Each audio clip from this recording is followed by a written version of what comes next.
if you want to stack the deck in your favor, the science says have your calories when your insulin is the most sensitive, and that's in the morning. The conclusion is that are you increasing autoantibody inflammation in your body when you eat these types of things? And the answer to that, I believe, is yes. I mean, inflammation is what generates disease. Dr. Seheult, you are a wealth of knowledge. You have a lot of expertise in a lot of different areas. So we could take this conversation a lot of different ways. But what I think is going to be most helpful for people is to get into a lot of the foundational aspects of health and wellness, diet, lifestyle, and take our time here to kind of get into the nuances on a number of these. Starting with sleep, because this is one of the areas that you are an expert, a specialist in the realm of sleep. So just to kick things off, let's talk about why sleep is so important. Yeah, so it's great to be here. Thanks for having me on. Sleep is one of those core foundational laws of health that we've been kind of discarding. I mean, we used to think that it was an on-off switch, but it's a lot more than that. And one of the best analogies that I like to use is think about Disneyland. I live here in Southern California. I actually had a friend that used to work at Disneyland, and he would work at night. He would go in after the park closed, and you would not believe the activity that would happen at night in Disneyland. The trash was taken out, the registers were cleared, the rides were improved. All of this stuff happened, and it was all coordinated down to like a detail. So everything could be ready to open up the next day, and the guests could come into the park and they would have everything ready to go. And, you know, our body is way more complicated than Disneyland is. And so a very similar thing happens when we go to sleep. This is a time process where our body rebuilds itself, it repairs itself. It's perfectly attuned so that I think there was a recent study that came out that showed that over 50% of the genes in our body are timed to our circadian rhythm. So there's the best time of day for certain things to happen. Even medication side effects can be different in different times of the day because we have different genes that are timed. So this thing of just turning off like a computer or even just like an appliance, it's far more complicated than that. And so you've got the metabolic aspects, you've got the brain, the cognitive, the mental. All of these things are coordinating just like they would at Disneyland at night to get everything all fixed so that when you wake up in the morning, everything's primed, ready to go. So that's kind of the underlying thing. Now we can talk about specifics. Like let's talk about, for instance, just sleep time. Very good studies that show that sleep time, the amount of sleep that you have per night, is very intrinsically tied to health. It's actually a bell-shaped distribution. So people who get too much sleep, and I don't really think there's a lot of people that get too much sleep, but you know, being in the medical field, I know there's a lot of people who are sick and maybe are sleeping too much because of their illness. That could lead to a higher mortality rates. But certainly on the other end, people who are not sleeping enough.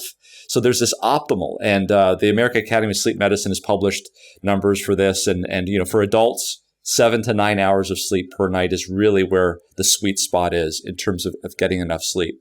But it's also the timing of that sleep. Right? So if you go to bed before it's time for you to go to sleep, you're not going to go to sleep. Your body is not ready for that. And that's whole time by a very complex circadian rhythm and a homeostatic drive, which we can get into. But, you know, in terms of consequences, we've got plenty of data that look at this. During the pandemic, it's one of the first things that I looked at in terms of what are things that I can do to make my body better to deal with this thing called COVID-19. And one of the biggest things was sleep. We've known for years that studies have shown that people who get enough sleep are able to deal with infections, viruses, and things of that nature. So let's take this even further. You mentioned the 7 to 9 hours and how that is kind of the sweet spot for adults. When is the ideal for that? When should somebody, and obviously you got into this and I want to get into some of the nuances, the circadian rhythm and how it's going to be different for every person. I want to get into also how we can reset that if we've, you know, gone off the rails with when we've been going to bed. Yeah. But let's talk about, in a really general perspective to start, somebody who wants to go to bed in an ideal time frame to get maximal benefits from their sleep. When should they start winding down? Yeah, it's really individualized, but I would say generally for the general public, you know, after 9 o'clock at night, 9 or 10 o'clock at night is when things really should start winding down. Even earlier for some people. Let's take a look. Really, what you need to do is look at when you want to get up in the morning, right? That's the inelastic period of time, because you've got a job that starts at a certain time, and you know how long it takes you to get ready and get into the car and drive to that job. So you know really what your wake time is. I mean, we all know this. We put our alarm clock on. So what you really have to do at that point is back up 7 hours, 7.5 hours, maybe takes you about 20 minutes to get to sleep. And that's really the time that you ought to be going to sleep. So let's pick up some numbers here. Let's say you've got to get up at 5:30 in the morning. Okay, so 5:30, going back 6 hours would be 11:30, 7 hours would be 10:30. So you really ought to be asleep in this situation by 10:30 at night, which means you ought to be winding down and getting into bed by 10 o'clock. Okay, so how do you do that? Well, you've got your circadian rhythm has to be ready for you to go to bed at 10 o'clock. And there are certain things that we do now in society that really put that at risk. So what are some of those things? Like, and we'll talk about this here, is the circadian rhythm. Circadian rhythm is a rhythm that is, we've actually discovered its molecular basis. It has to do with phosphorylation and breakdown and feedback mechanisms in these clock genes. But the master clock is in something called the suprachiasmatic nucleus in the brain. It sits at the base of the brain, and it has inputs. So you can actually change this. Well, unfortunately, one of the major, or fortunately, depending on how you look at it, one of the major inputs to your clock is light. And that makes perfect sense, because when it's bright and sunny, the body knows that it's daytime. And when it's dark, it knows that it's nighttime. The problem is that we in society, especially in our modernized societies, have turned night into day. We've done that because of electricity. We've done that because of looking on the computer, looking at smartphones, iPads. All of these things basically cause photons of light to go into your eye, and it stimulates something called the intrinsically photosensitive retinal ganglion cell in the retina at the back of your eye, which sends a signal to the suprachiasmatic nucleus, and it tells it it's still day. And so the suprachiasmatic nucleus is sitting there thinking, and I'm, anthropomorphizing this this part of the brain, but it's like, oh, it's still day. That must mean, I thought it was time to go to sleep, but we're seeing light. Therefore, I must be too early. I need to adjust myself and say, let's bring things on a little bit later. I need to delay the onset of sleep. And so that's what happens is you and me, we go to work, we come home, we know we need to go to bed at 10 o'clock. And we do. Let's say we do go to bed at 10 o'clock, right? But because we've exposed our eyes to so much light after the sun has gone down, we have delayed our circadian rhythm and we're not ready for sleep. And as a result of that, we lie in bed and we worry about our health. And then what we do is we start to become anxious and we start to become confused and angry at the fact that we can't go to sleep and worried that it's going to affect our health. And then we associate all of those feelings that we're having with the bedroom. Okay. So now when you walk into that bedroom, all of those feelings that we've had because we haven't been able to go to sleep for the last week or month or whatever it is, come back to us, and that keeps us up. And the worst thing that you can do to try to go to sleep is have feelings of anxiety. So you can see very quickly here how one issue can certainly be perpetuated by these effects. And this is what my job is as a sleep physician, is to deconstruct all of these issues in patients that come to see me, try to figure out what's the issue. Is it the fact that they've got a medical problem? Their prostate's too big and they're peeing all night? Is it because they have psychophysiological insomnia where they are so ramped up that they're unable to fall asleep? Maybe they can't stay asleep. Maybe they have sleep apnea. And so imagine this onion with so many layers, and I'm just peeling off these layers, try to figure out what the issue is. But what I'm talking about right now is one of the most common issues in our society, which is that we are exposing our eyes to way too much light after 9 o'clock at night. And as a result, we're feeling like we need to go to sleep much later than we want to. And as a result of that, we're getting insomnia. Now, think about this. If we shift and delay that circadian rhythm so that we're not ready to go to bed, what also happens is that wake-up time gets delayed. So instead of the wake-up time that you feel well rested and ready to get up being 5:30, it's now 8 o'clock. And so every single day you're getting up, you're not feeling well rested. You have this thing called sleep inertia.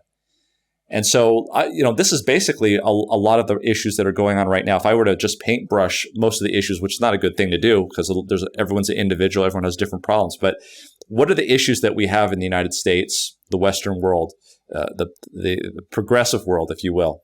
The problem is that we're going to bed late, we're waking up, we're not feeling well rested, and we feel tired through the day. We're not getting enough sleep. That's the chronic problem. And it can be explained, a lot of it could be explained by our social behaviors. I want to come back to the circadian rhythm piece. I don't want to derail us too much here, but there's one thing I want to touch on from before that I want to make sure we hit on, and that's the fact that the sleep you get is going to be of a different quality when it's before a certain time of night. I think it's before midnight. When I was talking about the bedtime piece and finding that ideal bedtime, I just want to touch on that real quick because people, somebody might have odd hours for their job where they work, say 11 in the morning till, 7 at night, and they end up going to bed at midnight every night and they miss out on this special period that they can get a certain quality of sleep. So I'll have you talk to that. Yeah, so if we were to take the individual that was living on a desert island with no electricity, they would start to feel like they would fall asleep shortly after the sun would go down. So they would fall asleep at 9 or 10, and they would get up at 6 o'clock, 5 or 6 o'clock in the morning. Now, in that situation, there's going to be a huge concentration of what we call N3 sleep, otherwise known as slow wave sleep, otherwise known as delta sleep. These are all describing exactly the same thing. These are very high amplitude waveforms in our brain, and they are very long, okay? And these typically would occur in that patient that I just described before midnight. Now, for somebody who is delayed in their sleep situation, where they're going to bed instead of at 10 o'clock, they're going to bed at 11, they're not falling asleep till later, then that number gets delayed as well. So maybe it's like 1 or 2 o'clock in the morning. So it's all sort of a circadian type of situation. But the point is that, yes, that sleep at the very beginning of the night, you're going to miss out on if you're not going to bed early enough. And the reason why you're going to miss out on that and why it's important is because that type of slow wave sleep, that type of delta sleep, that N3 sleep is associated with so many health benefits. For instance, especially when you're younger, growth hormone is very tightly tied to that type of slow wave sleep. Growth hormone was touted as the fountain of youth many years ago. In fact, there were some people that were grinding up cows' brains to extract the growth hormone and taking it themselves and injecting it so they could feel good. This is the thing that makes your bones grow. This is the thing that makes you feel young. It's sort of the antithesis of insulin. It makes you feel good. It makes you feel younger. But that's not the only thing that slow wave sleep does. It increases growth hormone, but it also mentally, it's physically restorative. There's also some aspects of slow wave sleep that help with your memory, not as much as REM sleep does, which is sort of later on in the night.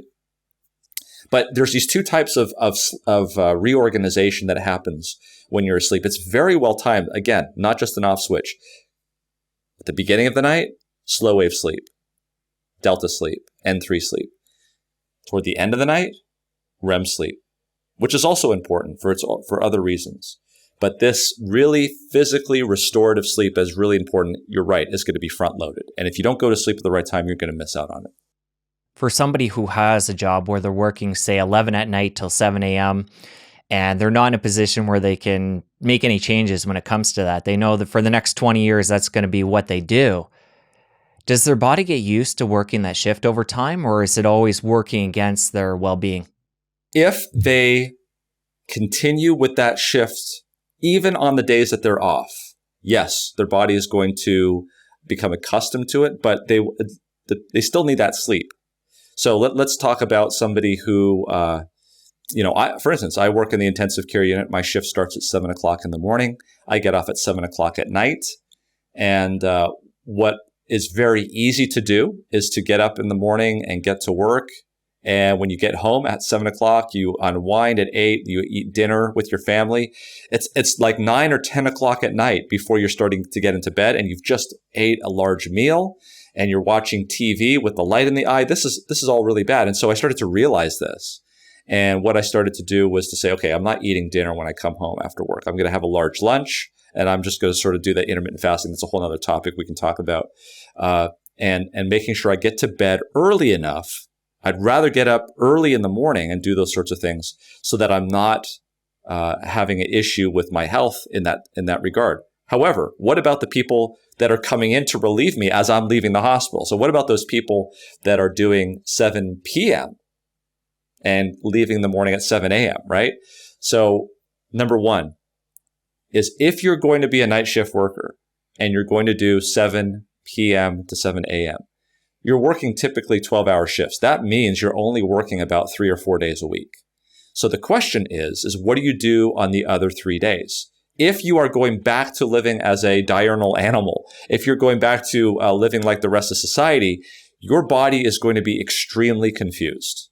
It's going to be some days of the week nocturnal, other days of the week diurnal or in the day. And that's not a good idea. My recommendation, in fact, the recommendation of a lot of sleep specialists is to maintain the same schedule even on the days that you're off. So that means even if you're not working, you get up at 7 p.m. or you are up for that period of time and you're going to bed at 7 a.m. So what does that mean? That means practically that you're going to have to cover the windows. You're going to have to make sure that when you sleep in your bedroom during the day, it's absolutely dark. So tin foil on the windows, lights completely off, nobody bothers you, and you get up. So what you're doing here is you're essentially living on the other side of the planet, but you're living here, okay? So you maintain that circadian rhythm. You allow the melatonin that you need to have at night, which is important and can be shut down by light exposure. You need to have that. That's very important for antioxidants, for cancer reduction, for just building your body. That's very important to do. So to maintain schedules is very important. And that's what I would recommend for the shift workers that you're mentioning. You mentioned melatonin there, and that's a popular supplement with a lot of different people. What are your thoughts on you taking that as a supplement versus getting it through proper sleep hygiene? I always go for the natural way. So new evidence. A couple of guys come out, published this paper in Melatonin Research, Russell Ryder and Scott Zimmerman. Mind-blowing paper that shows that actually 95% of the melatonin that we produce in our body does not come from the pineal gland at night when we're sleeping. So first of all, let's split this up. Melatonin is one of the most powerful antioxidants known to man. It's more powerful than vitamin E. It actually upregulates the glutathione system. So people talk about glutathione. This thing actually upregulates glutathione. Okay, so this is the king of antioxidants. So as it turns out, yeah, you're right. The pineal gland at night secretes melatonin, and it does so only if there is no light exposure to the retina, to the eyes. And that's really important because actually you can get enough light to penetrate through your eyelid that will actually stimulate the back of your retina, that will shut down melatonin production. So I'm really against night lights. I'm really against any kind of light that comes in. Any artificial light at night, I think is a bad idea. And there's actually some studies that have been observational that have shown that people that have night lights at night, there's a questionable relationship with increase in cancers in that sense. So really try to keep it dark at night. So at night, melatonin production, antioxidant, does great for the body. It mops up reactive oxygen species, these things that are produced from metabolism. But let's be real. At night, you're not moving around a lot. You're not doing a lot. Your mitochondria, which are the powerhouses of those cells that are making the reactive oxygen species, they're not really making a lot of energy at that time. You're resting. It's kind of a basal type of rest.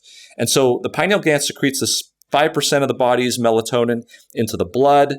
It starts to sort of dissolve into the cells, diffuse down its concentration gradient, goes into the mitochondria, and mops things up. Great.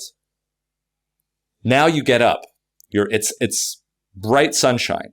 You're going outside. You're exercising. You're going to the gym. You're doing stuff. What this paper, which was just mind blowing to me, and we actually published it video on our MedCram YouTube channel.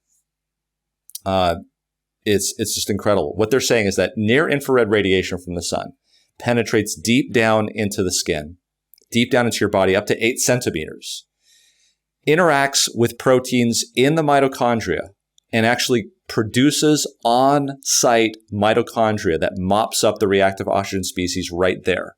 So this is something that is well beyond supplementation for melatonin.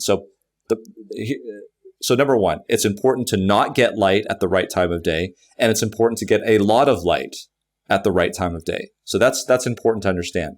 What about supplementation? This is the point that you brought up. So first off, melatonin that we purchase here in the United States is not regulated. There are some third-party labs that will test some of these melatonin products that you can buy in the store and make sure that you're actually taking in melatonin. That's the first thing. So there was a study once that was done where they looked at a bunch of different supplements, and they found that only 25% of the supplements that they tested actually had what they said on the bottle at the amount that they had listed. That's the first one. Second one is that melatonin is a funny molecule. If you're taking it to try to fall asleep, multiple studies have showed that the smaller doses are actually more effective than larger doses. So if you're taking more than 5 milligrams of melatonin at night, that's probably too much. It's probably a better dose is between 1 and 3 milligrams of melatonin at night, if in fact that's what you're getting. Third is that taking melatonin at night is great, but the problem is that melatonin is a signal to the body that it's time to go to sleep.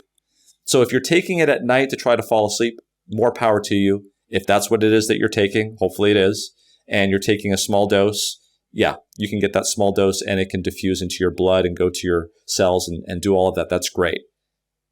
But it's not going to do anything for you during the day when you need to have melatonin there in the mitochondria, because taking melatonin during the day is not a good idea. It's going to confuse your body that it's time to go to sleep. There's no melatonin, really hardly any melatonin in the blood system during the day. It's all being made in the cell on site.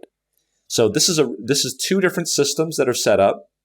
One is to provide antioxidant therapy for the body at night. The other one is to provide a ton load of antioxidant therapy to the body during the day.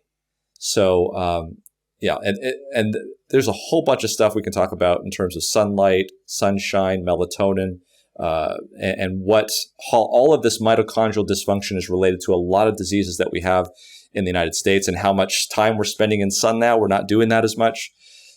You just wow me up. Just there's a bunch of stuff we can talk about there. But great, I love seeing it. Yeah. Well, we'll get into a lot of that, but here's what I want to make sure we highlight first, because you brought something up that not a lot of people, actually nobody else I've heard bring this up, the fact that melatonin plays such a key role during the day in the mitochondria. So just to highlight for myself to make sure I understand, and for everybody else, we get the near infrared light from the sun during the day if we're outside. That penetrates into the body, into the mitochondria. They produce melatonin, and this is melatonin that isn't in the bloodstream, but it's in the mitochondria.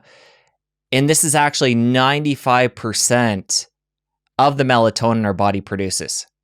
That is exactly what these two scientists who are very well versed on this have proposed in their paper, and it's based on good science. They've actually gone through and detected levels of melatonin in the mitochondria, and have done the biochemistry with labeling that show that the precursor of melatonin, which is serotonin, when they see the serotonin that's labeled, it later becomes melatonin, which is labeled in the mitochondria. So absolutely.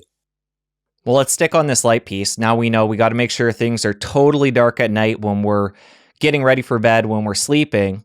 We want to get a lot of natural light. Actually, let's get into this. How much light do we need during the day? And how do we get that in a healthy way to produce the maximal amount of melatonin during the day? Absolutely. So one thing I'll have to add to this so that you understand is it all boils down to these intrinsically photosensitive retinal ganglion cells. And these are in the retina, but they are predominantly in the lower portion of the retina. That you've got to understand that that's important. Why is that important? Because it's the lower portion of your retina that is detecting light in your upper visual fields. Okay? So light, particularly in the upper visual fields, is going to be the most efficacious at causing the effect that we want to have. So if you have to have light at night, it is better to have it dim and lower down in your visual field. So things that you can plug into the lower portion of the wall. The thing that you want to avoid especially is light coming down from the ceiling. Conversely, during the day, if you want to get your circadian rhythm on track, the best type of light to do that is light from the upper visual fields. So this is kind of like, where the sun is. So just to give you an idea, if you want to get the maximum amount of melatonin, you need to get infrared radiation. Infrared radiation cannot penetrate the walls of your house. And in most cases, it cannot even penetrate the windows of your house. Most of the windows, at least here in California, in most modern buildings in the United States, have something called low E glass. Low E glass is specifically designed to prevent near infrared radiation from coming in, and for a good reason. The reason why they do this is because it's near infrared radiation that comes through the window and heats up the house. So it's going to increase cooling costs. And as a result of that, we make these nice windows that prevent that sort of stuff from coming in.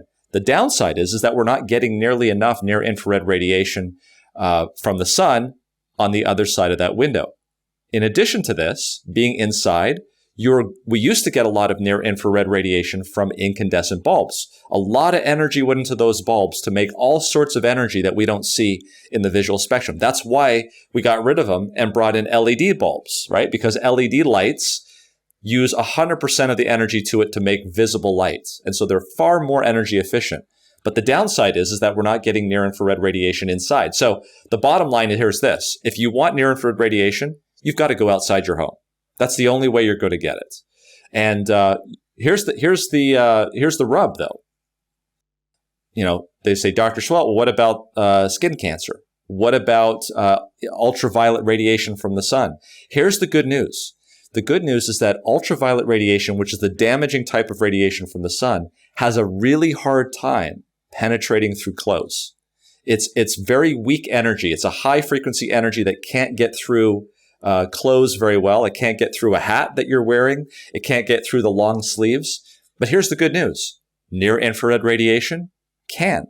You put sunscreen on, it blocks UV. It doesn't in any way block near infrared radiation. So if you're concerned about getting skin cancer, melanoma, or you don't want skin damage, go outside, get into the shade even if you'd like. You don't have to be in direct sunlight. That near infrared is bouncing around, and you can put on long sleeves, you can put on long pants, and you're still going to get a great amount of near infrared radiation without worrying about getting ultraviolet. To give you an understanding about the magnitude that we're talking about, if you are in a living room and the light is being given off, that's what we call around 50 lux. That's how we measure it. If you go outside into direct sunlight, that's about 100,000 lux.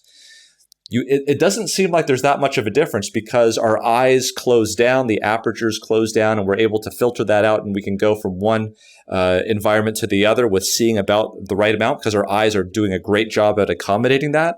But if you were to actually measure the amount of light, there is factors of magnitude greater more energy outside the home than there is inside the home. And the problem is that for instance, as Americans, we spend only about 7% of the waking hours outside. Far less than we used to do just 100 or even 200 years ago. Back then, we used to spend 50% of the time outside. We go from our house to our car, from our car to the building. After we're done working, we have lunch break. We don't leave the building. We have lunch break in a lunchroom with a low E glass. And then we go back to the car and we drive home. And by that point, the sun's down. So when have we gone outside? We haven't gone outside. We haven't gotten into the fresh air. We haven't done a little bit of moderate exercise. We haven't done any of that. And then we wonder why we're coming down with all of these chronic diseases. It's because we've changed our lifestyle. We've become modernized.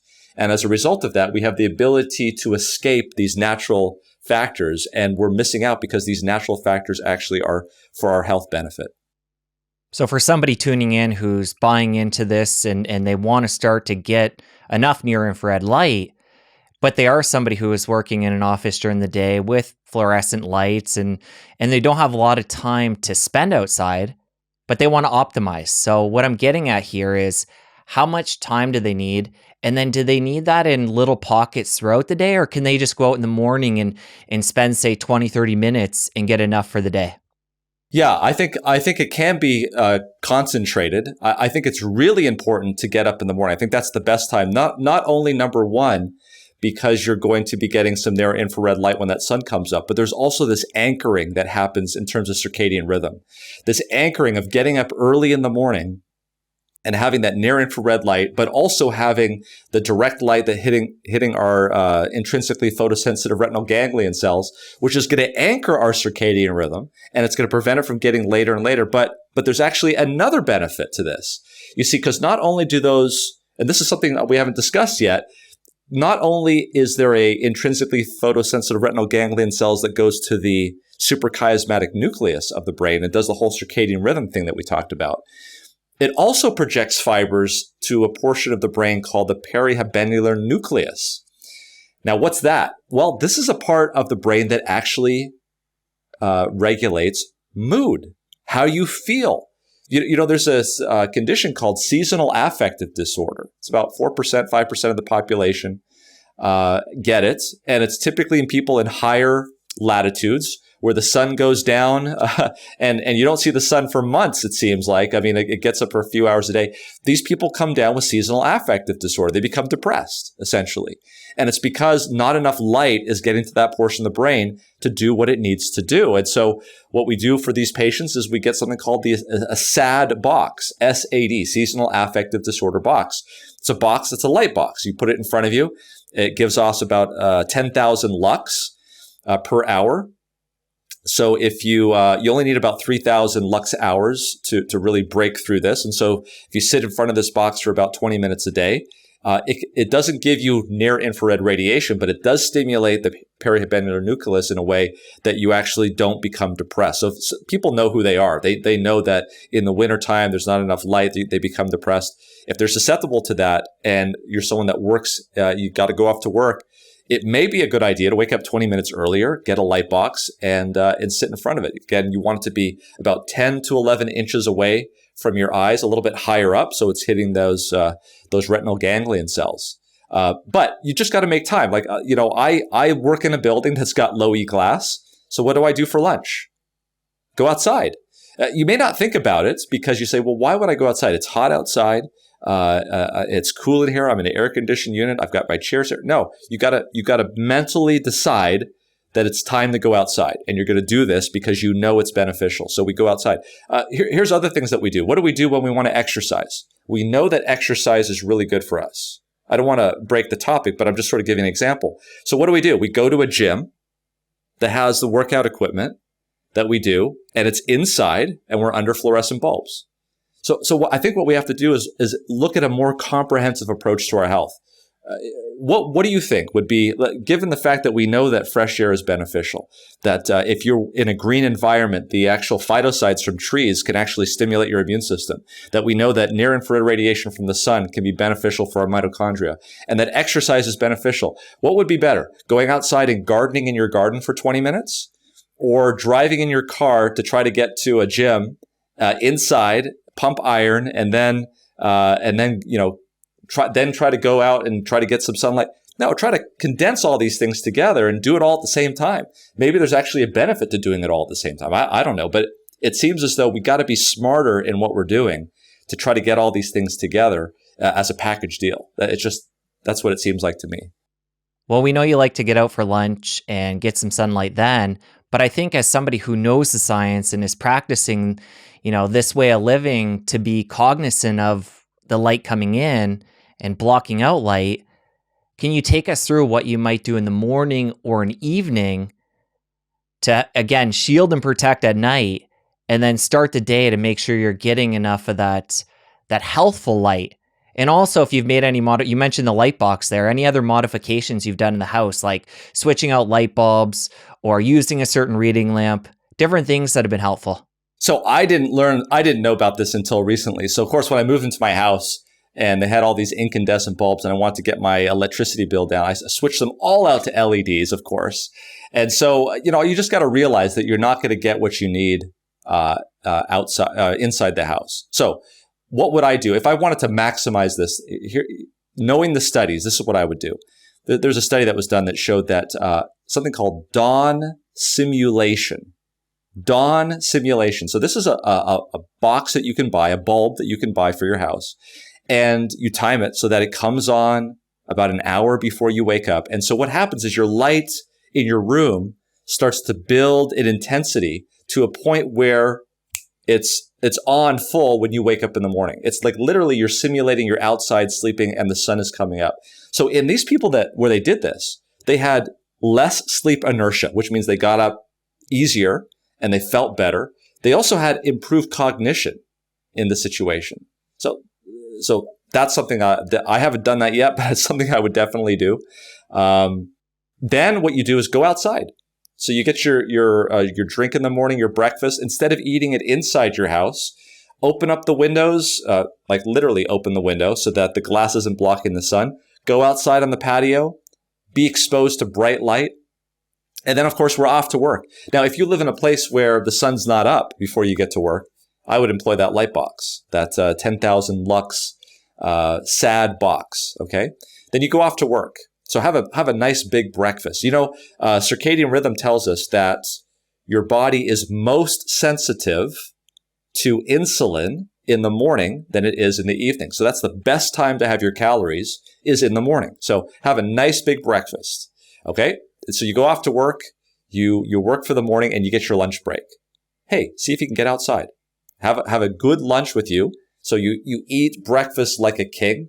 And then it's time for lunch. Eat it like a prince. Have a prince-sized lunch, and get outside and maybe exercise a little bit. Walk around after you're done. And so when you're done that by about 1 or 2, let's say, you come home for dinner at 5 or 6. Now the inclination is that you want to relax. You've got some work that you've got to catch up on. Maybe watch some television, do some social media, connect with your friends on Facebook. That's great, but don't do it past 8 or 9 o'clock. And here's the other aspect of incorporating all of this nutrition and circadian rhythm is maybe just have 2 meals and really lower down, or something very light in the evening. Why do I say that? Because when you are sleeping, in terms of circadian rhythm, your body is doing repair, okay? Unless you're in the fed state. So if you have dinner late, your body's metabolism is going to go into a situation where it's not going to enter into the repair mode because you've just eaten. And so if the last time you've eaten is 2 o'clock in the afternoon and you're going to bed, your body is already ready to go into repair mode. It's like Disneyland just closed and everybody's ready to go in and take care of the park, versus Disneyland closes and it's not till like 12 or 1 in the morning until the team gets in there, okay? You're not getting the full benefits of rest and repair at night. So that's what I would actually say is a sort of a snapshot of what your day looks like. Pack your calories in the morning when your insulin is the most sensitive, okay? And then make sure that you're going into sleep you're already sort of in that repair mode, so you haven't eaten, and you're dimming down the lights. You're getting as much light as you can in the morning, as little light after 9 o'clock at night. Let's talk more about that pack your calories in the morning, because this goes against what a lot of the health and wellness experts are talking about these days, and that's skipping breakfast and intermittent fasting. And of course, when it comes to intermittent fasting, it's not a rule that you have to skip breakfast. You could eat breakfast and then, like you talked about, cut off your last meal earlier. But let's get into this. Let's get into the science, because I think for a lot of people, especially when they begin intermittent fasting, they're apt to skip breakfast and have more food later in the day. So let's get into the science a little bit more here and talk about what people might want to experiment with. Yeah, so that's exactly what you just said is exactly what I did. I come home from work and for me, I get to be with my family. That's the one time a day that I really get to see them because the kids are all off to school and I don't get to see them in the morning. So that's exactly what I did. I said, you know what, I'm going to skip breakfast. And despite all the things that I've heard in the past, the tales and the things that you get passed down, you should eat breakfast as a king, lunch as a prince, and dinner as a pauper, right? No. So we're just going to throw out breakfast and eat a good lunch and then have a good supper, and that's it. Well, I did that for a while. And, not to say that intermittent fasting is all about losing weight, because it's actually much more complicated than that. You're actually looking at trying to break things down and build things up. And obviously, when you break things down and rebuild it, it's going to be the same weight, right? But there was an aspect of it that I'd like to see some weight loss as well, because I think that would be good. No weight loss, nothing at all, no difference. Stayed exactly the same, doing exactly that. Then I started to research this a little bit more. There was a study that was done in diabetics in China, and what they did was they allowed them to eat as much as they wanted. They even allowed them to eat whatever they wanted. They did not restrict them. The only thing they restricted them to was the time of day. And instead of them eating at 8 o'clock for breakfast, noon for lunch, and 6 o'clock in the evening for dinner, they switched it up and they made them eat 8 o'clock in the morning, 7 or 8 in the morning, and then 10 or 11 for lunch, and then 2 or 3 o'clock in the afternoon for dinner. Okay, so in that study that they did, so in other words, they front loaded it, is what I'm saying. Okay, they did not allow them to choose. They front loaded it in everybody, and in that study there was a 20% reduction in hemoglobin A1C. And that goes to the light of whether or not this actually works in terms of insulin and circadian rhythm. Yes, the body is the most sensitive to insulin in the morning, and that's just your circadian rhythm.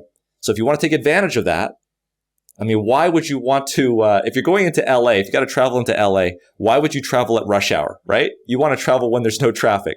So if you have to have calories, why not do that when your insulin is the most sensitive, so you don't need as much insulin, right? Because insulin secretion is the problem in terms of growth. So if you want to stack the deck in your favor, the science says have your calories when your insulin is the most sensitive, and that's in the morning. Second thing, there was another study that was done again where they did the same thing. They restricted their calories to the morning. And this has a lot to do with circadian rhythm again, right? We can decide, hey, I want to do it here. I want to do it there. Hey, I want to go to 7-Eleven at 10 o'clock at night and have a Slurpee. I mean, we kind of know that that's probably not healthy, right? I mean, I was recently in Denny's. Not to say anything about Denny's, but if you go into Denny's, you'll look. You look up on the board. They've got breakfast, they got lunch, they got dinner, and then this new thing called late nights. This late night, right? This is kind of what we're doing. I bet you that's probably where they make their margin is late night dinners, right? This is what we do. We can choose. We live in a society where we can do whatever we want whenever we want to do it. It doesn't matter. It doesn't necessarily mean it's the best. Okay. So what they did was in the second study, they compressed everybody to the earlier portion, just like they did in the Chinese study. Brain-derived neurotrophic factor increased. Circadian rhythm genes improved. The sirtuins increased. We can talk about sirtuins. Sirtuins are those groups of genes that have been actually linked to longevity. So, it's controversial, and people, obviously, it's a very personal thing, like when you want to eat. No one wants to be told when they should eat or how much they should eat or what they should eat. But if you got to understand that when Disneyland closes, that's when you bring in the people to fix the park. And when Disneyland opens, that's when the guests come into the park. So you've got to deal with that reality. The reality is that over 50% of the genes in your body are timed exquisitely to your circadian rhythm. So you've got to realize that it's not just like you can choose whenever you want to eat or decide if you're going to intermittent fast in the evening or in the morning, but you've got to realize that there are consequences to those decisions in relation to circadian rhythm. We keep talking about circadian rhythm, first with sleep and now with how we eat. I'm curious, is the first step for a lot of people determining where their circadian rhythm is and then getting that back on track? Absolutely. And I'll tell you, probably 90% of the people that are listening to this, their circadian rhythms are delayed. And which means that instead of falling asleep at 10 o'clock where they'd like to, they're falling asleep at 12 o'clock. Or instead of waking up in the morning refreshed at 6 o'clock in the morning, they're waking, if on the weekend when they can, they'd sleep until 9 or 10. And that's because their circadian rhythm is delayed. Look, it's a natural fact.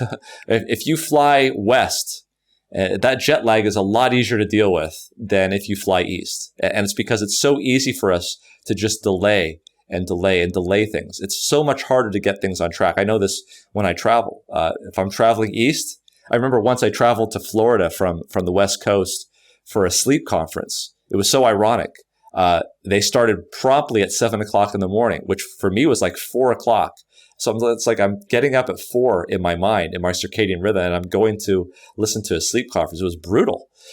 It's so difficult. But flying back, it was so easy to just adjust right into that. So it's much easier to delay.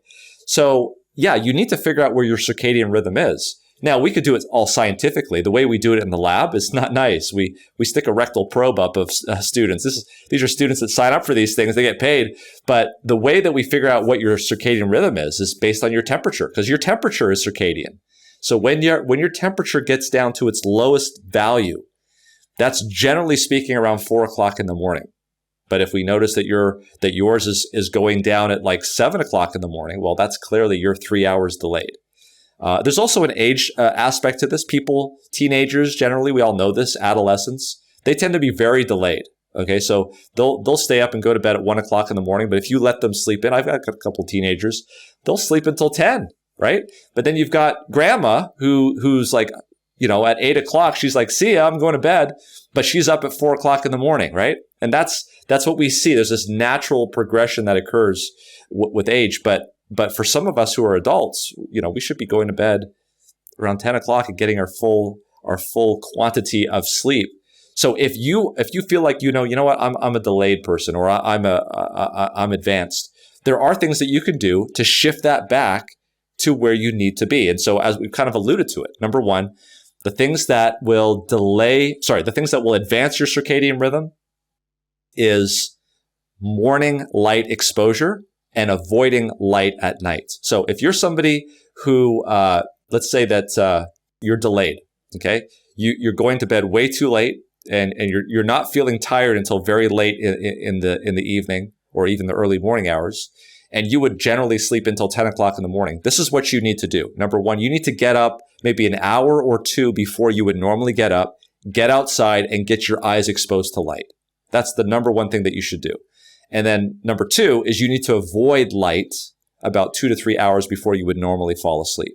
What that's going to do is it's going to tell your circadian rhythm it's time to advance. And as you start to advancing, it's going to maybe take about an hour or so every day, maybe less. Okay, it may take a week or two to actually get that back to where you need to be, and you're finally going to sleep. The rarer problem is the one that we see is where people are going to bed too early. They're falling asleep. They're feeling tired at 8, 9 o'clock at night, and they're waking up at 3 o'clock in the morning. They're way advanced. Their circadian rhythm is too advanced. So what we would do there is just the opposite. So avoid light in the morning and expose their eyes to bright light in the evening so we can start to delay that circadian rhythm back to where it ought to be.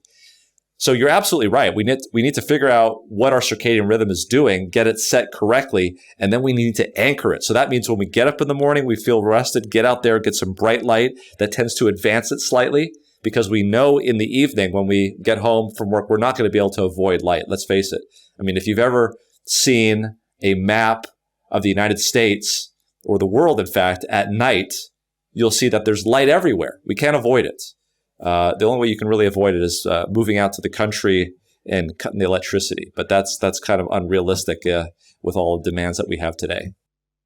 In working with people that come to you and they're having challenges sleeping, would you say the most common thing is that their circadian rhythm is out of whack, and or they're not obeying their current circadian rhythm and trying to push the limits on that? So I would say that the thing that starts them out is a whacked out circadian rhythm because of all of this visualization of light at night. But the real problem, the real entrenching problem, so what we just talked about with circadian rhythm is a precipitating factor. They may have had a death in the family or a marriage or a job loss or a job gain, gave them stress, or the circadian rhythm's out of whack, and it's causing them to not be able to sleep at night. So there is a stressor, and this happens all the time. I see patients come in and they say, Doc, ever since A happened, ever since X happened 5 years ago, I haven't been able to sleep. So what happened was that there was a precipitating factor that caused them not to be able to sleep. Hey, this is normal. When bad things happen to us or good things and we can't sleep, That's something that normally happens and it normally goes away. There's no reason to be upset about that. That's a normal thing. It happens to everybody. The problem happens, though, is when you institute perpetuating factors. So what would be a perpetuating factor? A perpetuating factor would be something like, man, I haven't gotten sleep in a week. I need to go to bed earlier. This is not good for my health. I'm worried about my health. And right there, that's a problem. When you're worried about something, you're definitely not going to sleep. I need to go to bed earlier. That's what I need to do. I need to make sure I'm getting enough sleep. So what happens when they go to bed an hour earlier?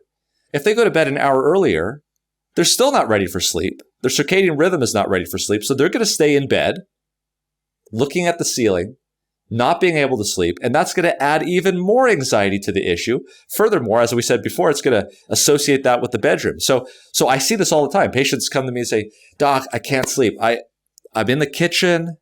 I'm in the living room. I'm in the family room. I'm in any other room of the house except the bedroom. And I feel sleepy and I'm ready to go to sleep.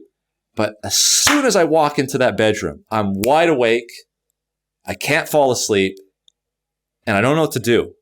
And this is exactly the problem. So they're feeling sleepy. They're ready to go to bed. And as soon as they walk into that bedroom, that same room of the house that they have been battling every night of their existence for the last 3 years to try to go to sleep, all of those subconscious feelings come back to them. And now they can't fall asleep. So we have to deconstruct that. We have to say, okay, I only want you to go to sleep when you're tired. And now and if you go into your bedroom and you can't fall asleep, I don't want you to stay in your bedroom. I want you to get out of your bedroom and go to another part of the house until you feel sleepy again and then go back. I want you to only associate that bedroom with success. And so when you go into that bedroom, your body knows that you're going to have success and you're going to fall asleep. So that's just basic sleep hygiene. Another thing that we do is we want to make sure that you're doing nothing else in that bedroom.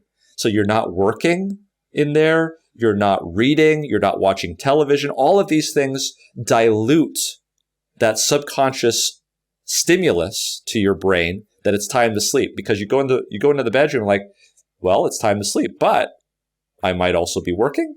I might also be, reading a book. I might also be, you name it. I want it to be, just like 2 things that you do in that bedroom, okay? And if you don't get sleep, the other one ain't half bad either, right? So that's what we're aiming for when we're talking about some of the strategies and the techniques that we do for patients that can't sleep. And I can imagine with a lot of people, when they start to fall into this cycle and they're not sleeping well, and they start to feel the pressure of needing to sleep, they might turn to things like caffeine in the morning. Yeah. Actually, coming back to the needing to sleep, that would be more the alcohol at night helping them sleep. And then if they're not getting a good sleep, they're going to need to turn to caffeine in the morning to get out of that sleep inertia. And then again, if they start relying on that too much, that's going to affect the next night's sleep. So I can see how all this can become very cyclical, and one thing just leading to the next, and then coming to see you and saying, Doc, I've got this, everything's a mess right now, help me. Yeah. And so alcohol at night is very commonly used. It's a great way to fall asleep, but it's not a great way to stay asleep, because the alcohol is so short acting that you're literally going into alcohol withdrawal within a few hours and you're up and awake. So alcohol is a terrible way of doing it. Similarly, all of the benzos, Ativan, Xanax, unless you're actually using one of these FDA approved insomnia things like Ambien, they really aren't very good for that. You need to use something short acting to make you fall asleep and then stay asleep. But even those medications, those sleep medications, they only work for about 6 weeks, 6 to 8 weeks. And after that, you just become dependent on it. You need more. So it's a great, so I would use sleeping pills in somebody who has an acute issue and needs to fall asleep, so they don't get into this locked in problem. I really hate to use any kind of sleeping aids for people who have chronic sleep issues. Those are much better suited to the peeling the onion that we do in the clinic. And it's multiple visits. Look, I've got patients who, if you look at their sleep diaries and they fill these things out about, how many hours they're actually sleeping per night, they're in bed for 12 hours. They're only sleeping 7, or they're in bed for 9 hours. They're only sleeping 5, and it's all spread out. And so what we have to do is we limit in some of these situations called sleep restriction therapy, we limit the amount of time that they're actually in bed. And so what their body tries to do is make it up so that they're getting really good sleep efficiency. And this sort of brings your point back, is that what you do one night is going to determine how things go the next night. So if you've got, you're not sleeping well, like you said, you're going to have caffeine in the morning. Well, that caffeine can actually linger around even though you're taking it in the morning, especially in the evening. And that's a problem falling asleep the next evening. So you got to take a sleeping pill. And the sleeping pill, of course, doesn't wear off by the morning. And so you're drowsy. What do you got to do? You got to take a So it's this problem. So we actually use that to our advantage, turn it around, and we use the power of that to get the patient to sleep by doing this.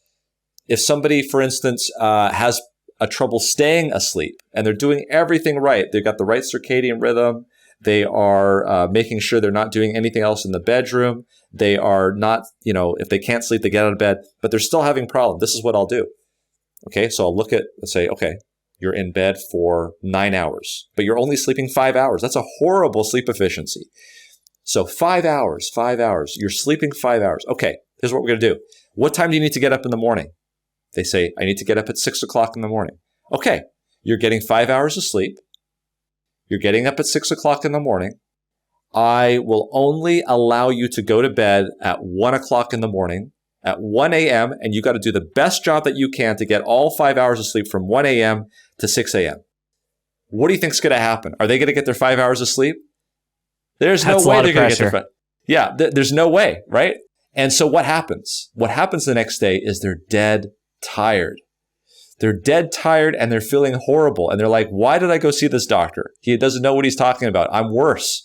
And they're right. They are worse than they were. But the body is going to take that tiredness, sleepiness, and it's going to use it. I'm using it as a force for when they go back the next evening, early morning, at 1 o'clock in the morning.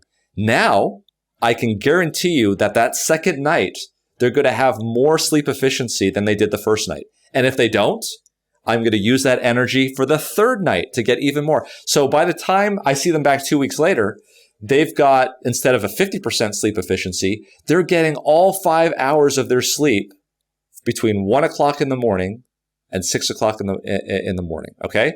So then once they get 90% efficiency or close to it, I say, okay, now you can go to bed at 12:45. And they look at me, they're ready to drop on the ground. So I back it off to 12:45 and I see them back. If they maintain a 90% sleep efficiency, I back it off to 12:30. And what I start to do is I start to march very slowly. This thing took years to happen, right? It's going to take years to undo. I start to march it back slowly. And what happens here is that, here's the key that I don't want you to miss.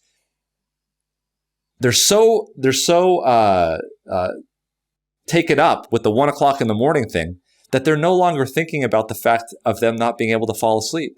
They have now confidence that when they go to bed at 1 o'clock, they are so dead tired that there's no anxiety whatsoever about them falling asleep. And so what I've just done is I've deconstructed years and years of perpetuating factors that are causing them not to be able to go to sleep. Now, this technique called sleep restriction therapy, it's not for everybody. And it has to be done very carefully and under supervision. Why? Because you actually get worse for a little while. So if you're a truck driver, if you are a nuclear reactor operator, this is not the type of thing that I would be doing lightly in those kind of patients. So it's got to be done very, very carefully. And you can't restrict down to more than 4.5 hours. But I've done this on patients, and it's a well-known technique. And what we do is we start off, and as we start to back off, they start to maintain their sleep efficiency, and they get more sleep, and they get confidence that they can go to sleep, number one, and stay asleep, number two.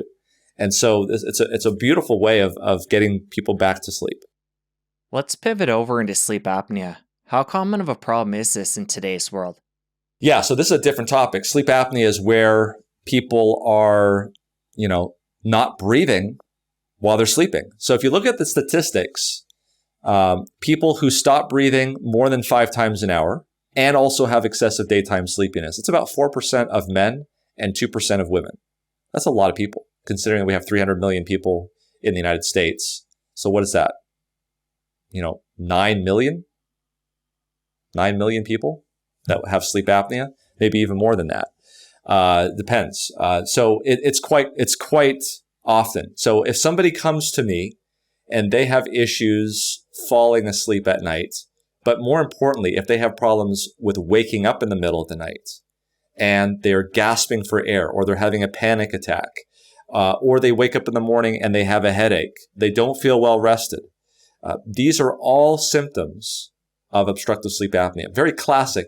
Women typically endorse not so classic sleep symptoms. So they would endorse perhaps maybe body aches or fibromyalgia or mood disturbances. And no one would ever think that this is related at all to sleep apnea, but it actually is. You treat the sleep apnea and these symptoms get better. So what is sleep apnea? Sleep apnea is a situation where your brain goes to sleep. And unfortunately, because your brain goes to sleep, your neck muscles go to sleep. And we know that as we get older and older, things become more flabby, right? Things become not as taut. Things are not as tight. And so instead of having a nice open airway that can transmit air to your lungs, it tends to, let's just say, collapse. And it may collapse to the point where it actually closes off. So your lungs are trying to get a breath in, but because your airway is closed off, either because your tongue has fallen back or the airway is collapsed, you're not going to get oxygen into your body. Your oxygen level starts to fall. And when the oxygen level starts to fall, your bottom part of your brain, which is always kind of awake and monitoring the situation, basically, for all intents and purposes, gets a broom and knocks on the ceiling to the upper part of the brain to say, hey, wake up, we got a problem. So your brain, which is supposed to be getting nice sleep and regenerative sleep, wakes up, sends out all these signals everywhere, says, what is going on? The oxygen is way too low. What happened here? Sends out sympathetic nervous system signals. Your blood pressure goes up, your heart rate goes up, your respirations go up, your brain arouses out of its sleep. Of course, your airway finally opens up. Air starts to come back in. Oxygen level starts to go back up. Your bottom part of your brain becomes satisfied. The top part of the brain goes back to sleep, and the airway starts to collapse again. And a minute later, you have the same thing happening. So this is happening on a regular basis as the patient is sleeping. And so instead of having a night of restful sleep, where he goes into slow wave sleep, where he goes into REM sleep, and he gets regeneration of his brain, he doesn't get any of that. He has to run the gauntlet at night. The heart rate's speeding up, the respirations are speeding up. And so when he gets up in the morning, instead of feeling well rested and ready to take on the day, he feels exhausted. And at any moment that he potentially has, whether it's at a stoplight or whether it's at his desk, he starts to fall asleep because he's trying to catch up on that sleep that he never got. And this goes on day after day after day. And we wonder why people with sleep apnea have an increased risk for stroke, have an increased risk for heart attacks, cardiomyopathy, all sorts of things. So the treatment is to, first of all, identify this, figure out what's going on, and then prevent that airway from closing at night. That's the bottom line of how we do it. And this has been something you've had a challenge with, and I believe you use a CPAP machine now to help with your breathing. Oh yeah, I mean, I was a sleep specialist long before myself had sleep apnea. I mean, my parents have sleep apnea. It's a genetic thing, so it has nothing. It does have to do with how much you weigh, but people who are very thin can also have sleep apnea because it really has to do with your mouth and your chin and the anatomy there. And so what I use is a CPAP machine, and basically it's like a flat tire. So if this is your airway and no air is getting in, all you need is just to pump up the flat tire with enough pressure to keep it open throughout the respiratory cycle. And that's exactly what the auto CPAP machine does. It can automatically adjust its pressure. It's extremely quiet. And I take that CPAP machine wherever I go because I know how I'll feel if I don't wear it. So that's just one way of treating sleep apnea. It's probably the most studied. It's probably the most efficacious, has the most data behind it. But anything that you can do to keep that airway open. So if the tongue falls back, moving the tongue forward, either with a dental device or with a hypoglossal nerve stimulator, which they can implant. That's another way of doing it. It's something that they're doing nowadays. So there's a lot of ways to treat sleep apnea. What are your thoughts about mouth taping when it comes to sleep apnea or just sleeping better in general? So mouth taping always kind of gets me a little bit nervous just because I'm a critical care physician and that's your airway, right? So taping your airway closed is probably not a good idea so that you can't breathe through it. I mean, that's why there are two. Okay, one's sort of an escape route. If one doesn't work, then you use the other. So I think sleep apnea is better than completely apnea, where you basically are not breathing. I guess the purpose of taping the mouth is that when the mouth is closed, the tongue doesn't have a chance to fall back. So if the idea is to keep the mouth closed, I would much rather somebody wear a chin strap, okay, to keep the mouth closed that way, than to actually put a piece of tape over the mouth. That's just seems to be, that's like walking a high wire without a safety net. We don't want to end up in the safety net, but we would rather end up in the safety net than fall on the ground. And that's how I look at the taping the mouth, I would say. Any other disruptors we want to be on the lookout for? We went deep into light and how we want to be protective and utilize that during the day. What other things, like temperature of the room, even certain sleeping positions? What can we give people to help them? Some low-hanging fruit that they could apply even tonight. Yeah, so keeping the room cool is definitely appropriate. People tend to sleep better when the room is a little bit cooler. We know that from studies. Keeping the room quiet. You can't always do that, although you probably get used to it. Where I used to live, there was a train that would come by and really lay it on that horn. And the first night I moved there, I thought it was a mistake that I bought the house. But sure enough, after about a year, I got used to it and didn't hear it anymore. I guess didn't consciously hear the noise. So having a quiet room is important. Having the temperature on the cooler side is important.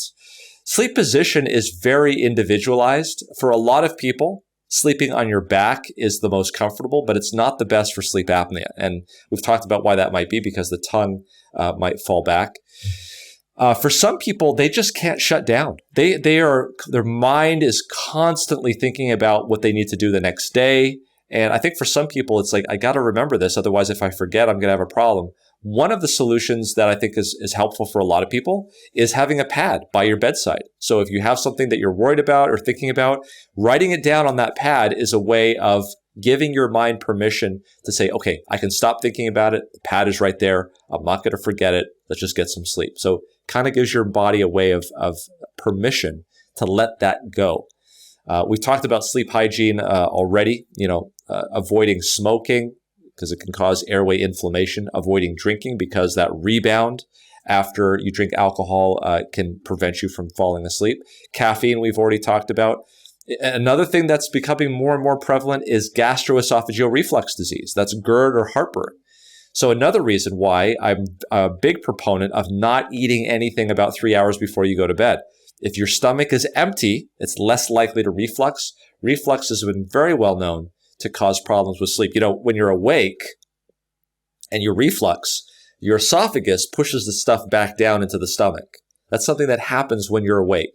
When you're asleep, however, and stuff refluxes up into your esophagus, the esophagus doesn't move.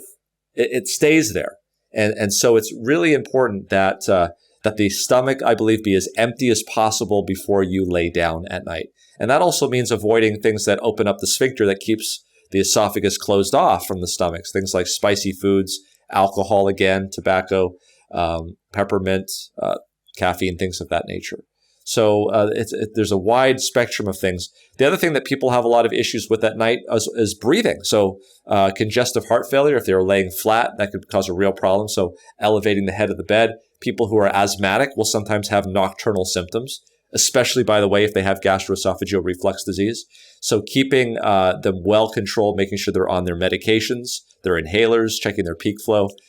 So those are the major ones. The other thing that I see a lot of is the prostate. We kind of alluded to that before. So men, particularly as they get older, their prostate gets bigger. And as their prostate gets bigger, the urethra, which drains the bladder, is kind of squeezed off in that mass of prostate. And so they can't empty their bladder as well. And it's a real problem. They got to go to bed, go to the bathroom 3 to 4 times a night in some cases. And that's really not conducive to getting a good night's sleep. One of the things that I have found that really helps that situation, other than, of course, seeing a urologist and making sure that your prostate is healthy and making sure that you can empty your bladder. But I'll tell you, if I got a dime for every time that I had a patient with sleep apnea tell me that they got up 3 to 4 times a night, and we treated the sleep apnea, and the amount of times that they go to the bathroom at night dropped dramatically. I tell you, I'd be a millionaire. There's something about sleep apnea that causes elevated cortisol levels that cause the amount of urine production at night to increase, so that they have to go to the bathroom a lot. They'll notice that during the day, not going to the bathroom so much, at night, going to the bathroom. That is potentially a sign that you may have an issue with obstructive sleep apnea. Getting to the core of the problem. I like that. Yeah. Yeah. And earlier when we got into melatonin, we went deep into it and talked about supplementation and how if you're somebody that is going to use that at night, less is probably more and better to go that route. But what about other supplements or things that people can take specifically at night before bed? There's a lot of talk about magnesium before bed, certain teas, chamomile tea, and different little hacks, we'll call them. Yeah, are you a fan of any of these? I think it's really individualized. I don't see a problem if you want to drink some tea, so long as it's caffeine free. Some of these herbal teas might be beneficial in terms of the fact that it relaxes you. Even essential oils used at night to give off a certain fragrance that can put your mind at ease and relaxation. I think a lot of the beauty there is in the eye of the beholder. In terms of scientifically, here's the things that I would avoid. Most of these are issues that we would avoid. Anything that has anticholinergic activity or antihistaminic activity. And the problem is that the antihistamines are also anticholinergic. So let's talk specifics, like Benadryl. Okay, Benadryl is something that people will use because it makes them feel tired and it helps them to fall asleep. That's the antihistamine aspect of Benadryl. But there are also other aspects to Benadryl, like anticholinergic effects, that used for a long time can cause problems with cognition. And there's been some studies that have linked these anticholinergic medications to dementia, Alzheimer's dementia. And so that is the reason why it's not advisable, especially as you get older, when you're more susceptible to these medications, to use anticholinergic like Benadryl, especially in the elderly. So what I recommend in terms of that, I think the holistic stuff, the herbal teas, even some of the essential oils, for some people is very beneficial. They really feel soothed, and I think if that works for them, then that's something that certainly they can continue to do. But a lot of the over-the-counter medications that we see in the pharmacy, sleep aids, most of them work on the principle of being an anticholinergic or an antihistaminic, and I don't think that's a good idea. Got it. So we went deep earlier into intermittent fasting, and I know we're coming up on time here, but one area I want to make sure we hit on is diet. Yeah. And I know you're a fan of and consume a plant-based diet. So I'm curious, where along the journey did you make that switch and why? Yeah, so I remember going to college, and I was at the University of California, Riverside, doing a chemistry major, biology major, and I had Carl's Jr. every day for lunch, and it was good. And it was what was available, and it was good. But as I graduated and went to medical school, and I started to learn and become a little bit more in tune with health, I started to realize that there was so many benefits to having a plant-based diet. Now, obviously, this is an area of controversy. People love their food. It's a very personal thing. But for me, that was the decision. That was the switch. Over the years, I've looked at some of the research. Growing up in Loma Linda, being in a blue zone, I've looked at the research there as well. And we could talk about a number of studies. Here's how it breaks down. You can do very, very large observational studies that are epidemiological, and they have a lot of power in them. The thing that they lack, however, is the ability to do a randomized controlled trial, okay? Because you can't tell people what to eat. On the other hand, you can do a randomized controlled trial and have people eat for a short period of time different types of foods, but you can't do it for a long period of time, and you typically can't do it on very large populations. So these are the two types of studies that you typically see in dietary and nutrition, is these large observational dietary epidemiological studies, which by their very nature, you really can't talk about causation because you need a randomized controlled trial to do that. And then they also have randomized controlled trials, but they're smaller, and you may not be able to get all of the factors into them. So you got to look at both. There's not going to be a perfect trial. That being said, there's a trial that I always point to, and that is the Adventist Health Study, which was just done here locally in Loma, where they looked at, and people are sometimes confused because of the word Adventist. They believe that everybody in the study was a vegetarian. In fact, most of the people in the study were not vegetarian. Most were omnivores. They ate meat. But the purpose of the study, and the reason why it was such a landmark study, is because here you had a group of people that were it was a very particular slice of people living in Southern California for the most part, and they all had similar values. They all agreed that health was important. None of them smoked, none of them drank. Where they were different, however, was in their diet. And you had some people that were vegans. You had some people that were lacto-ovo-vegetarians, people that were pesco-vegetarians, and then people that just, they ate meat. And they ate, beef and lamb and chicken and those sorts of things. And so it was a way of factoring out these confounders that you normally see in these large epidemiological studies. Like the first one that was ever done, for instance, they recruited them all from health food stores. And so they said, well, look, all these vegetarians are healthier, but you looked at a population that wants to be healthier, and they happen to be vegetarian. How do you know it's not the fact that they want to be healthier and they're doing other choices like not smoking, not doing this? And that was a valid argument. However, with the Adventist Health Study, it's really hard to say that, because here was a group of people that are very homogenous. They just had different dietary patterns. And so what they found was, it was pretty obvious what they found in terms of BMI, in terms of hypertension, that was adjusted for BMI, in terms of adjusted for socioeconomic, all of those confounders adjusted for. BMI highest in the omnivores. Then it went down for the pesco-vegetarians. Then it went down to the vegetarians. And the one that was the lowest were the vegans. Now, you and I both know that you can have some pretty unhealthy vegans, right? Go out and drink beer, eat French fries, and have sugar candy bars. That's not healthy at all. So we have to be careful here about making judgments and determinations.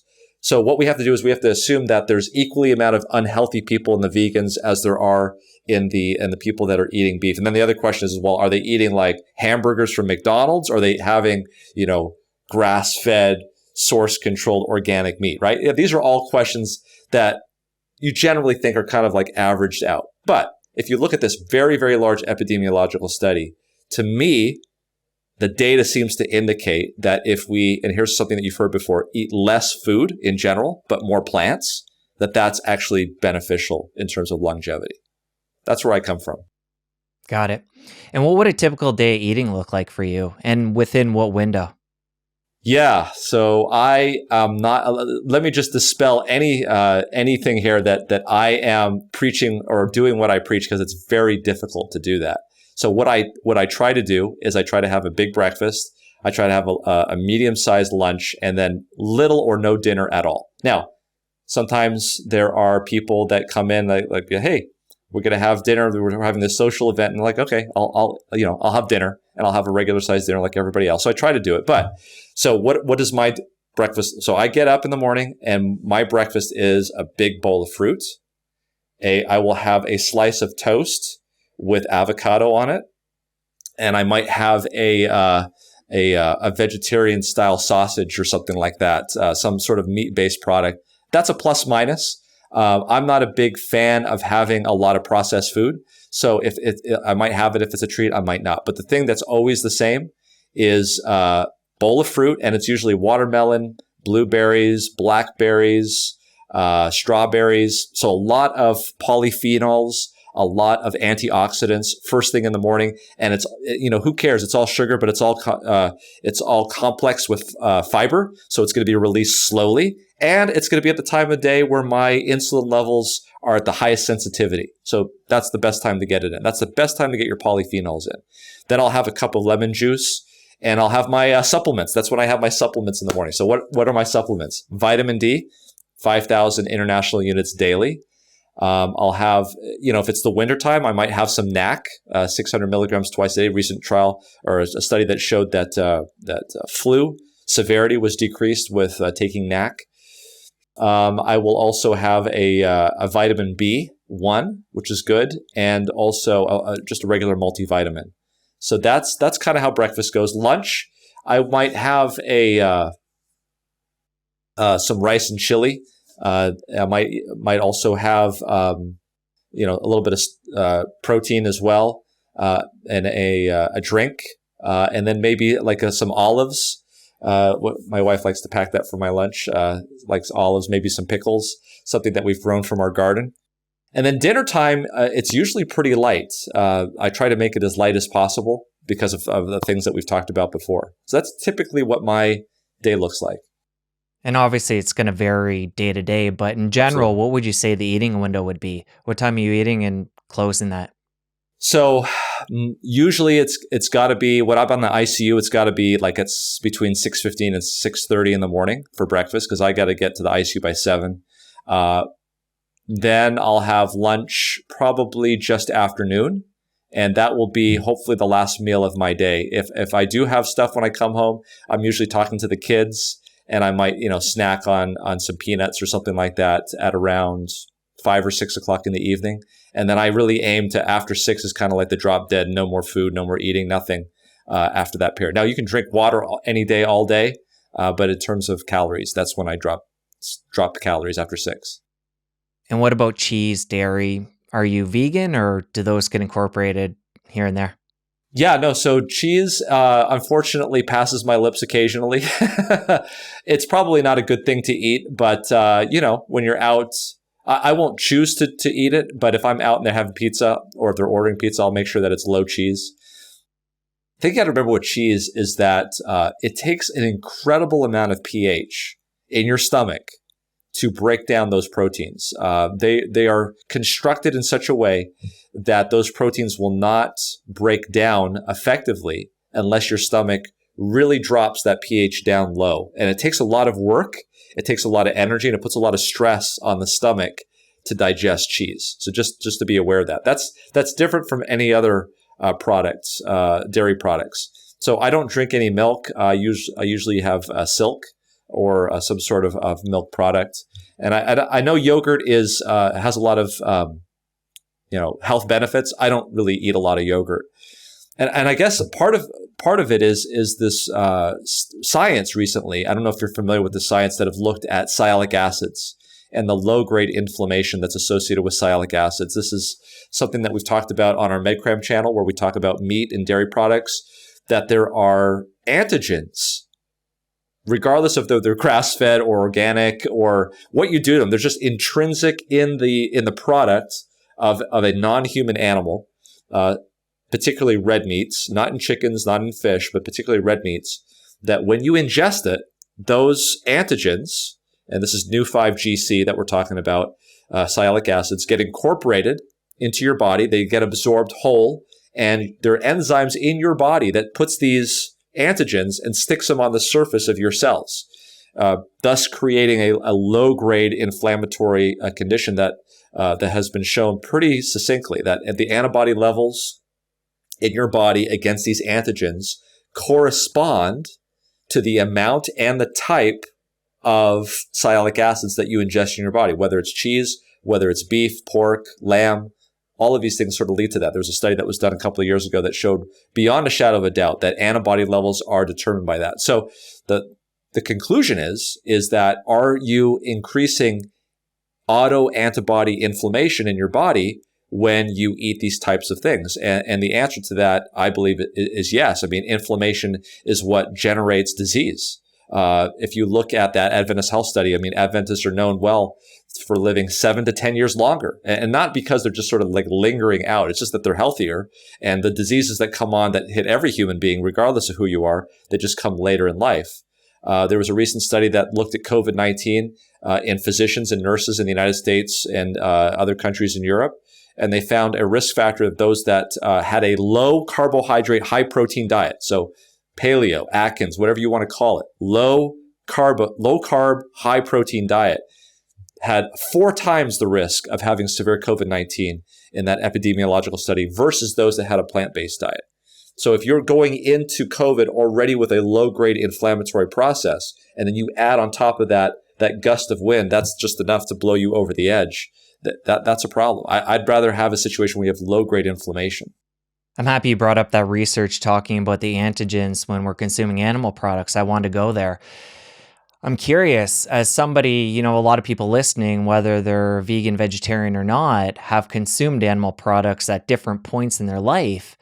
Do those antigens ever go away for somebody who adopts a vegan diet later in life?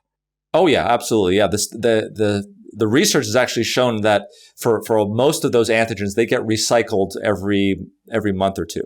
If I remember, I'm trying to remember exactly the time period that they said. It was either a few weeks or a month or two, but absolutely, these antigens are going in and out of the system all the time. Cells are being turned over. So it's not like once you eat this is part of your genetics now. Yeah, no, it gets turned over very quickly. Got it. And one thing I want to highlight before we part ways, when you went over your supplements there, you talked about taking 5,000 IU of vitamin D. Yeah. And why this is so interesting to me is because you do live in California, where compared to a lot of us in North America, you're getting a relatively large amount of sunlight if you're getting outside. So for a lot of us, I'm in Ontario, and a lot of us that are in the more northern US or up in Canada, we're not getting even near as much sunlight as you are, and you're still taking a significant dose of vitamin D. So talk about, as somebody in California, taking that dose, why that is so important. Well, it's because I'm a professional, and people who stay indoors aren't getting ultraviolet light. Look, it's even harder to get ultraviolet light than it is near infrared light. And as you said, being in Ontario, I used to live in Ontario. I'm a Mississauga boy. I don't know where you're from, but Meadowvale, Mississauga, Ontario. Moved down here back in '83. And I've basically lived the last 40 years down here in Southern California, but we spend time indoors. And so if you're not getting actually ultraviolet radiation, you're not making vitamin D. So the basis for my 5,000 international units was because I had my levels checked, which is what I encourage everybody to do. Actually get your levels checked. And then if you're low, and low may be a kind of a interesting point there, because if you look on the lab slip, it says anything less than 20 or 30 is low. But really, looking at the data, I think you really ought to be closer to 40 or 50. And so if you're less than 40 or 50, which is what I was, I start taking supplements and try to get that up and then get it rechecked to make sure that you're meeting your goal. I would think it would be a mistake to say that just because you're taking a supplement, you don't need to go out into the sun. As we've talked about here already, there's other benefits to going out in the sunlight other than just vitamin D. But yeah, it's really stark. Like, our lifestyle in the Western world is significantly different than it used to be. And we're spending a lot of time outside of the sun. And I think that's the cause of a lot of our problems. And I'm willing to bet there's a lot of things that are found in sunlight that we won't even understand within our lifetime. So it's always best to go to the source, but really important we highlight the fact that, you're still somebody who supplements, as somebody who's spending a lot of time indoors for work. And Dr. Seheult, just really enjoyed this conversation. We covered a lot, went into details, broke down a lot of new topics. Really enjoyed it. Thank you. Thank you so much. It was great to be on. All right, we're going to link everything up in the show notes, your social media website, and hope we can do this again sometime. Thank you again. Now that you're done my conversation with Dr. Seheult, press here and catch my chat with Diane Macedo. There's a lot more to learn about sleep, and she's definitely an expert. I'll see you over there. I did go through a period of time when I was struggling where I really tried to perfect my bedtime routine. And so I came home and I had no screens and